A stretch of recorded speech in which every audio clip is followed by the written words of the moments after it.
श्रेयस अय्यर और ईशान किशन को मिली सजा, करियर पर आई बात। इस दिन बीसीसीआई करेगी ऐलान, क्योंकि बीसीसीआई ने फैसला ले लिया है। आपको बताएंगे कि आखिर ये बीसीसीआई का कौन सा डिसीजन है। लेकिन एक तरफ जहां पर हम इंडियन टीम का कमबैक देख रहे हैं, कमाल की डेब्यूटेंट परफॉर्मेंस देख रहे हैं, एक तरफ वहां पर श्रेयस अय्यर और ईशान किशन दोनों ही कंट्रोवर्सीज का पार्ट बने हुए हैं। ऐसे में इस कंट्रोवर्सी पर अब एक बहुत बड़ी अपडेट आई है कि बीसीसीआई ने फैसला ले लिया है, अब ऐलान होने वाला है और कहीं ना कहीं ईशान किशन और श्रेयस अय्यर दोनों के ही करियर पर बात आने वाली है। बिल्कुल, काफी ज्यादा कंट्रोवर्सी चल रही है ईशान किशन को लेकर, श्रेयस अय्यर को। हालांकि श्रेयस अय्यर अभी तक तो कंट्रोवर्सी से दूर थे, लेकिन ईशान किशन को लेकर साउथ अफ्रीका सीरीज से ही देखा जाए, जो टेस्ट सीरीज वहां पे खेली थी इंडिया ने, वहीं से कंट्रोवर्सी शुरू हो गई है ईशान किशन को लेकर, क्योंकि उसके बाद से फिर वो टीम इंडिया में दिखे ही नहीं। उनसे बोला गया भाई आप रणजी खेल कर आइए, रणजी भी नहीं खेले। फिर वो दिख रहे हैं हार्दिक पांड्या के साथ प्रैक्टिस करते, इसका मतलब वो आईपीएल के लिए प्रिपरेशन कर रहे हैं, लेकिन रणजी ट्रॉफी वो नहीं खेलना चाहते। अब श्रेयस अय्यर की भी ऐसी ही खबरें आ रही कि श्रेयस अय्यर ने भी मना कर दिया। हालांकि एनसीए ने उन्हें डिक्लेयर कर दिया कि वो पूरी तरीके से फिट है, लेकिन श्रेयस अय्यर बोल रहे हैं कि उनके कमर में दर्द है, इस वजह से वो पार्टिसिपेट नहीं कर पाएंगे रणजी ट्रॉफी में।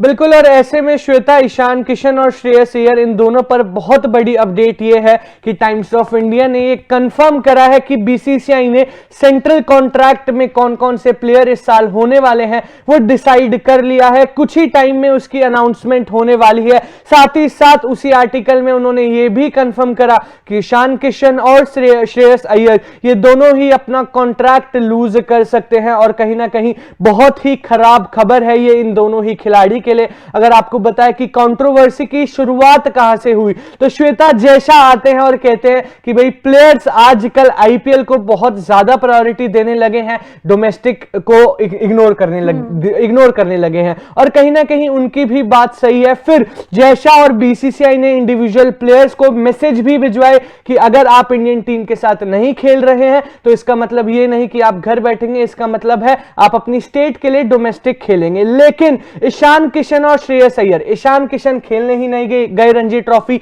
श्रेयस अय्यर ने बोला मेरे बैक में पेन है, लेकिन एनसीए को उनके बैक की पेन की खबर नहीं थी। ऐसे में अब बहुत बड़ा फैसला होगा अगर बीसीसीआई इन दोनों के ही सेंट्रल कॉन्ट्रैक्ट में कंसिडर नहीं करती है।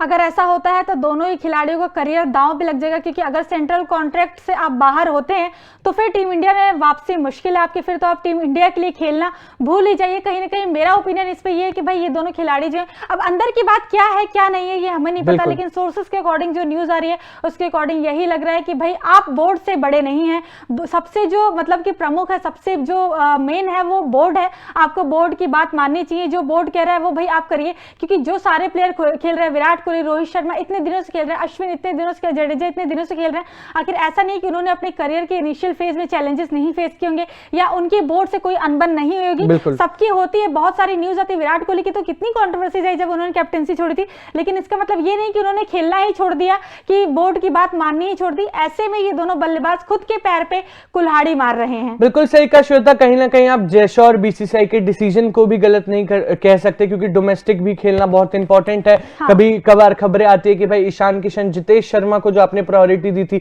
उस वजह से नाराज हैं, थोड़े बहुत वो भी ठीक नजर आते हैं। श्रेयस अय्यर पर कोई अपडेट नहीं है कि वहां उनकी साइड से क्या चीजें सामने है, किस वजह से वो नहीं खेल रहे हैं रणजी ट्रॉफी के, एक्चुअल में कोई पेन है, क्योंकि एनसीए ने कंफर्म करा था कि भाई उनको इस चीज की कोई खबर नहीं है। लेकिन Shweta, as a cricket fan, as a Indian fan, हमें नहीं लगता कि बीसीसीआई का डिसीजन या फिर श्रेयस अय्यर या प्लेयर्स का डिसीजन ज्यादा इंपॉर्टेंट है। हमारे लिए सबसे ज्यादा इंपॉर्टेंट है इंडियन टीम का परफॉर्मेंस। टी20 वर्ल्ड कप 2024 बहुत करीब है और आप हमेशा चाहोगे कि अपने बेस्ट एक्सपीरियंस्ड मोस्ट प्लेयर जिन्हें प्रेशर झेलना आता हो उनको लेके जाए। ऐसे में Shreyas Iyer ODI world cup का पार्ट थे, बैक भी करा गया उन्हें, साथ ही साथ बढ़िया परफॉर्मेंसेस भी उन्होंने दिखाई। ईशान किशन जो कि स्क्वाड में मौजूद थे, मतलब प्रायोरिटी में थे, वहां पर बीसीसीआई ने उनको प्रायोरिटी दी थी, और फिर जब शुभमन गिल अवेलेबल नहीं थे, डेंगू हो गया था, तो ईशान किशन ने मैच एक खेला भी था, एक दो मैचेस खेले थे।